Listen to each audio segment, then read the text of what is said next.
কি বলবো রে ভাই, আজকা ফেসবুকে কাজ করি দেখিয়া ভাই মানুষের কাছে কোনো মূল্যায়ন নাই। যারা আমাদের পরে ফেসবুকে কাজ করে তারা সফলতা হয়ে গেছে।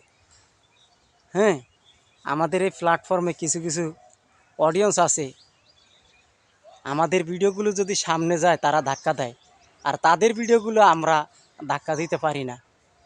ফেসবুক কিন্তু তাদেরকে চিনছে, আমাদেরকে চিনে না। আজকে আমরা দেখেন একটা যদি খারাপ কথা বলি ফেসবুক আমাকে ইস্যু ধরে দিবে, আমরা যদি একটা খারাপ কথা বলি ফেসবুক ইস্যু ধরে দিবে। আর অন্য অন্য অডিয়েন্সরা যদি যত গালাগাল আছে, যত মন্দ কথা আছে, তারা যদি বলে তাদেরকে কোনো ইস্যু ধরাবে না। হ্যাঁ, তা আসলে ভাই ফেসবুক এখন মুখ চাইয়া খাজিনদারি করে। ফেসবুক কোম্পানি এখন বর্তমানে মুখ চাইয়া খাজিনদারি করে। এ হইল আমাদের নীতি, বুঝছেন ভাই।